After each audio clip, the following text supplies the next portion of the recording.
പുരുഷാകൃതി പൂണ്ട ദൈവമോ നരദിവ്യാകൃതി പൂണ്ട ധർമ്മമോ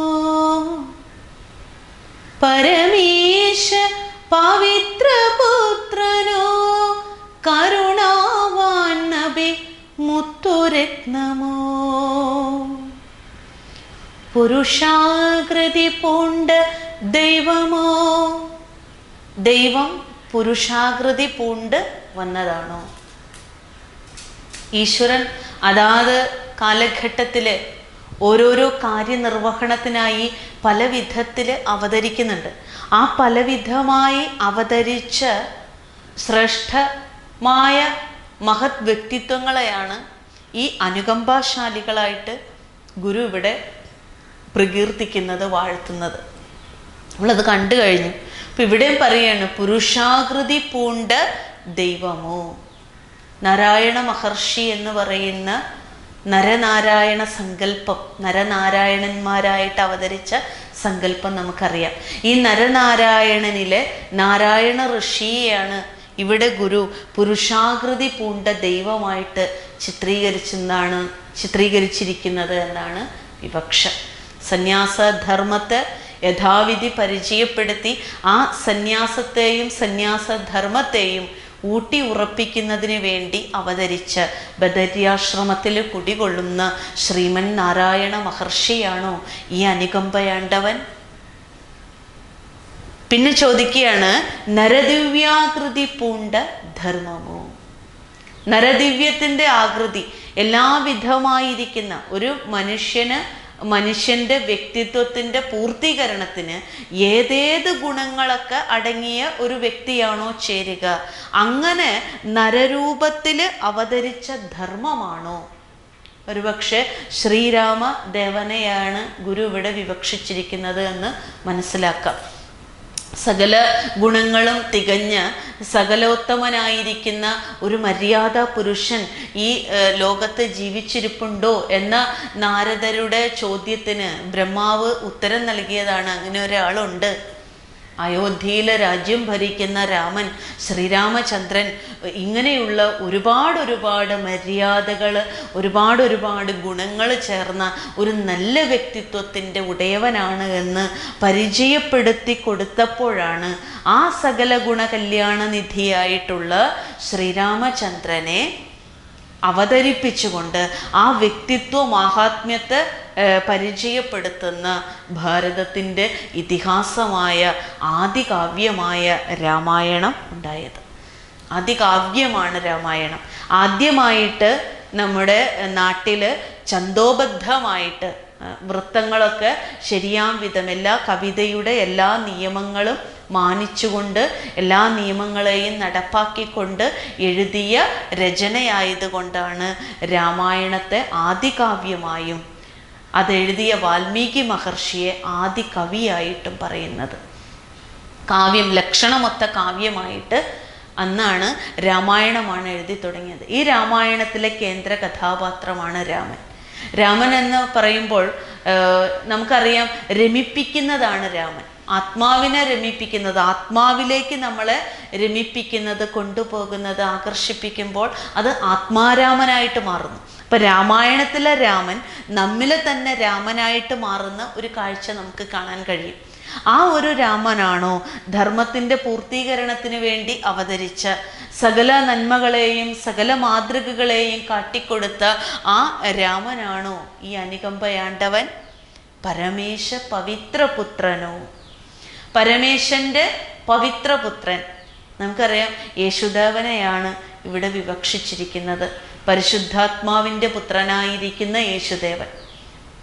ഒരു കളങ്കങ്ങളുമില്ലാതെ ഒരു മാലിന്യങ്ങളുമില്ലാതെ ജന്മമരുളിയ യേശുദേവനാണോ ഈ അനുകമ്പയാണ്ടവൻ?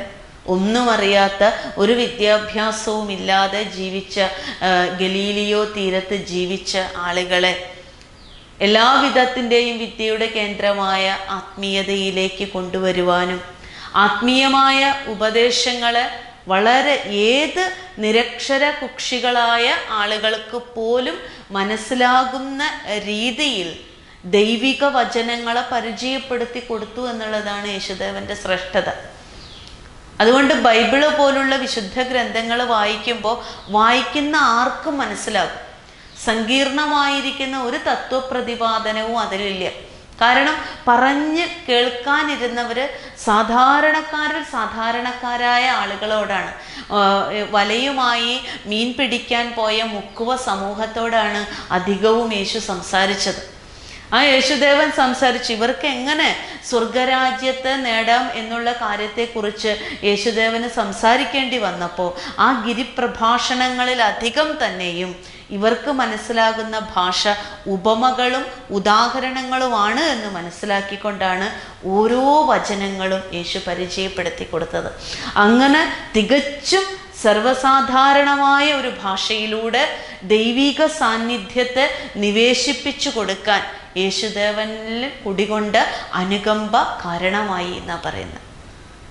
യേശുവും നമ്മളോട് പറയുന്ന ഒരു വലിയ ഒരു വചനമുണ്ട്. നിങ്ങൾ എന്തായി തീരുവാനാണോ ആഗ്രഹിക്കുന്നത് അത് നിങ്ങൾ മറ്റുള്ളവരോട് കാണിക്കുക. എന്ത് നിങ്ങൾക്ക് കിട്ടണമെന്നാണോ നിങ്ങൾ ആഗ്രഹിക്കുന്നത് അത് നിങ്ങൾ മറ്റുള്ളവർക്ക് കൊടുക്കുക എന്ന്. ഈ അനുകമ്പാദശകം പഠിക്കുമ്പോൾ അനുകമ്പാദശകത്തിൻ്റെ ആകവെയുള്ള ഒരു അർത്ഥം പരിശോധിക്കുമ്പോഴും യേശുവിൻ്റെ ഈ ഒരു വചനമാണ് നമുക്ക് ഓർമ്മ വരിക. മറ്റുള്ളവരിൽ നിന്ന് നിങ്ങൾ എന്ത് പ്രതീക്ഷിക്കുന്നു അത് നിങ്ങൾ മറ്റുള്ളവർക്ക് കൊടുക്കുക. എന്നെ എല്ലാവരും ആദരിക്കണം, എന്നെ എല്ലാവരും ബഹുമാനിക്കണം എന്ന് നമ്മൾ ആഗ്രഹിക്കുന്നുണ്ടെങ്കിൽ ആ ആദരവും ആ ബഹുമാനവും നമ്മൾ എന്ത് ചെയ്യണം? മറ്റുള്ളവർക്ക് കൊടുക്കണം. എന്നെ എല്ലാവരും സ്നേഹിക്കണം എന്ന് നമ്മൾ പ്രതീക്ഷിക്കുന്നുണ്ടെങ്കിൽ ആ സ്നേഹം നമ്മൾ മറ്റുള്ളവർക്ക് കൊടുക്കുക. ഇങ്ങനെ കൊച്ചു കൊച്ചു കാര്യങ്ങളിലൂടെ ഉപമകളിലൂടെ ഓരോന്ന് പറഞ്ഞുകൊണ്ടാണ് യേശുദേവൻ നമ്മൾ പ്രബുദ്ധമാക്കി തന്നത്. ഓരോരോ കഥകൾ, ഒരുപാട് കഥകൾ ബൈബിളിനെ എടുത്ത് നോക്കിക്കഴിഞ്ഞ് കഴിഞ്ഞാൽ നമുക്കുണ്ടാവും. നിങ്ങൾ ശിശുക്കളെ പോലെയാകുവിൻ, കാരണം സ്വർഗരാജ്യം ഒരു ശിശുവിനുള്ളതാണ് എന്ന് പറയുമ്പോഴാണ് ഒരു ശിശുവിൻ്റെ നൈർമല്യം, ഒരു ശിശുവിൻ്റെ മുൻധാരണ ഇല്ലാത്ത മനസ്സിനെ കുറിച്ചൊക്കെ നമ്മൾ ചിന്തിച്ചു പോവുക. എത്ര അടിച്ചാലും എത്ര വഴക്ക് പറഞ്ഞാലും ഒരമ്മ എത്ര തല്ലിയാലും വഴക്ക് പറഞ്ഞാലൊക്കെ പിന്നെ ആ അമ്മ ഒന്ന് കൈ നീട്ടുമ്പോൾ, ഒരു മിഠായി നീട്ടുമ്പോൾ ആ കുഞ്ഞും എല്ലാം മറന്ന് അമ്മയുടെ അരികിലേക്ക് ഓടിപ്പോകുന്ന കുഞ്ഞിൻ്റെ നൈർമല്യം, അതാണ് യേശു ഉദ്ദേശിക്കുന്നത്. നമ്മൾ വലുതാകുന്നതോടുകൂടി നമുക്ക് നഷ്ടപ്പെടുന്ന അതാണ്. ഒരു വ്യക്തി നമ്മൾ വഴക്ക് പറഞ്ഞ പെട്ടെന്ന് തന്നെ നമുക്ക് അതിൽ നിന്ന് കരകയറാൻ പറ്റുന്നില്ല. നമ്മുടെ മനസ്സിൻ്റെ മാലിന്യമാണത്. നമ്മുടെ നൈർമല്യം നഷ്ടപ്പെട്ടത് കൊണ്ടാണ് പിന്നെയും അത് തന്നെ നമുക്ക് ആ ഒരു സംഭവങ്ങൾ നമ്മുടെ ഉള്ളിൽ നിന്ന് മറക്കാൻ കഴിയാത്ത സ്മരണയായി നിലനിൽക്കുന്നത്. അതൊരു ക്വാളിറ്റി അല്ല, അതൊരു വലിയ മലീമസമായ മനസ്സിൻ്റെ ഒരു ചിത്രണമാണത്.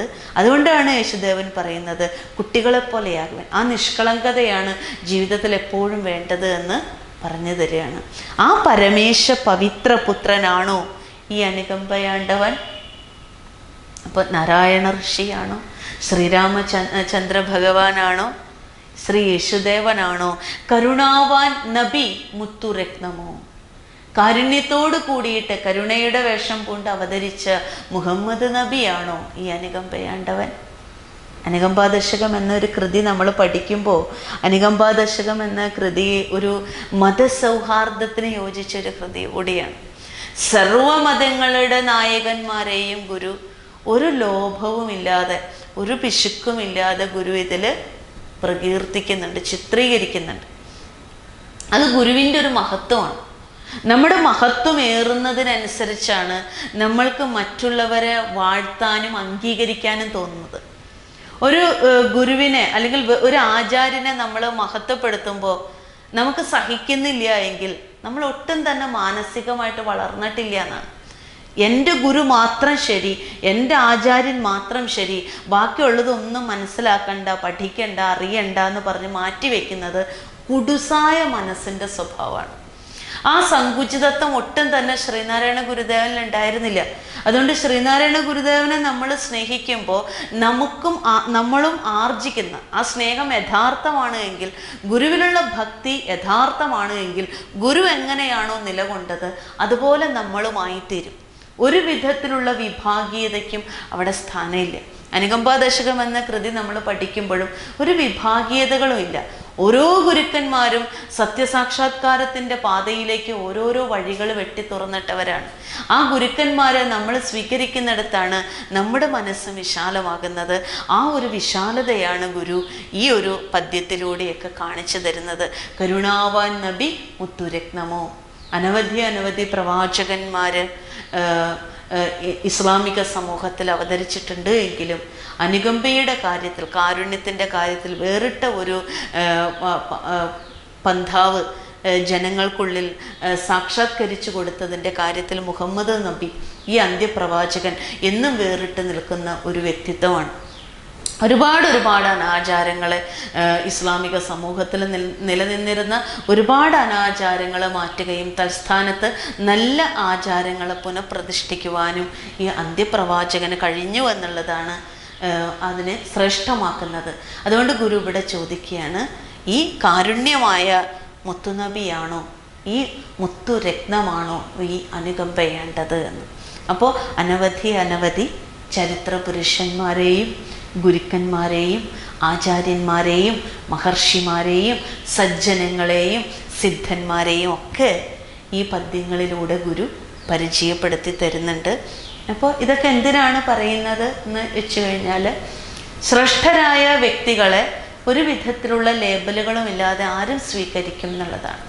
നമ്മൾ ഏത് മതത്തിലായിക്കൊള്ളട്ടെ, ഏത് ജാതിയിലായിക്കൊള്ളട്ടെ, നമ്മുടെ ഉള്ളിൽ വിശാലതയുണ്ടെങ്കിൽ ആ വിശാലതയുള്ള വ്യക്തിയെ എല്ലാവരും സ്വീകരിക്കുമെന്ന കാര്യത്തിൽ ഒരു സംശയമില്ല.